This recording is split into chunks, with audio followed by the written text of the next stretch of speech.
we'll start with maybe the obvious or the big news coming out of yesterday with Connor. We still don't know for sure, but it appeared that he's likely to miss a game or two. What does that kind of do to the team, or what the impact is late in the season with the playoffs around the corner? Yeah, I mean, obviously, it goes without saying that he's a massive part of our team.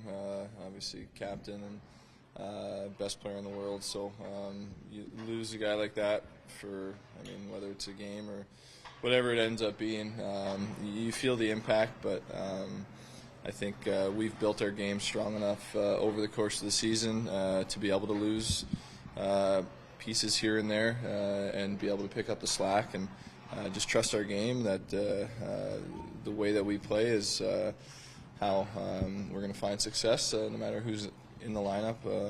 Obviously, we'll need some guys to kind of step up and fill different roles, but at the same time, I think we have confidence that we can get the job done. So you got Vegas tonight. I mean, this is a potential playoff opponent, and there's standings implications and such. But obviously, everybody wants to get to the finish line healthy. So, how's that balance ride between bringing the right competitive stuff against a potential playoff opponent, but also seeing the bigger picture too? How do you balance that? Well, yeah, I think, of course, you want to be healthy for the playoffs, and you want to be feeling good going into the playoffs, and it's coming up pretty quick here. But like you said, it's a good test for us tonight. I'm sure there will still be some jockeying for position as far as who we're going to end up playing and whatnot. We can't worry too much about that. We just go in every night trying to keep improving our game and trying to collect points and win games. At the end of the day, you want to keep winning and create that feeling of winning going into the playoffs, and I think that's the important part. But yeah, obviously, if there's something that you need to take care of, now's the time to do it too. How about chemistry, kind of in your top 2 or 3 lines? Chris has moved things around a little bit. There's been some consistency there, but you've added new players too. What do you think about kind of the dynamic that you guys have, the options you have?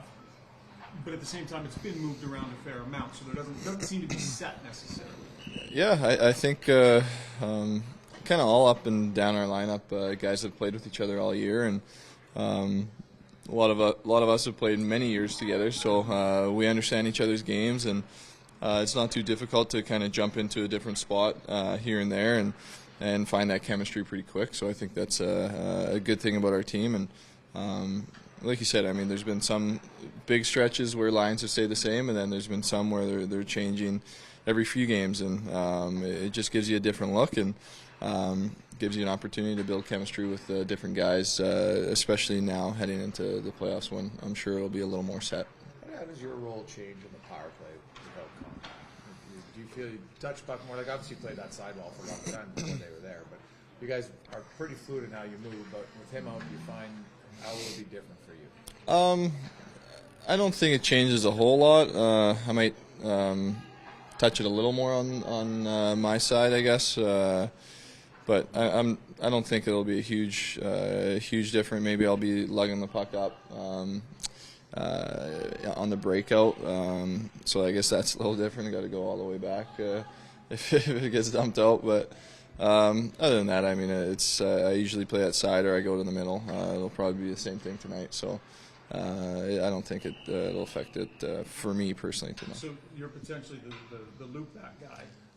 Yeah, I think I might. What's that like to, because obviously you get ahead of steam, but you got to have your head up and pay attention and read your options. Like, there's a skill to that, I imagine. Oh, yeah, of course.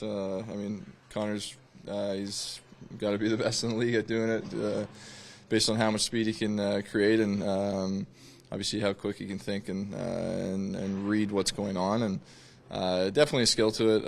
I've done a little bit in the past. I probably won't be bringing it up with quite as much speed, but try to just get in. I think that's the important part is get in and get set, but I've done it in the past, so I don't think, and obviously you got Leon on the other side, so who's used to doing it, but yeah, it shouldn't be a huge adjustment for me. You look at this game tonight, Ryan, Vegas ended your 16-game winning streak earlier, knocked you out of the playoffs last year, without one of your better guys.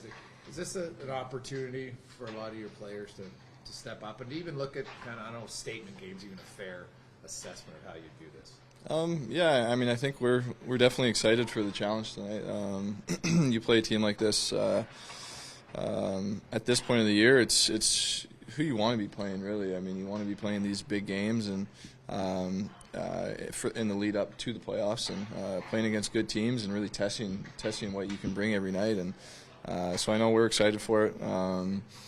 We'll be ready to go from the start. And yeah, I mean, these are the fun ones to play.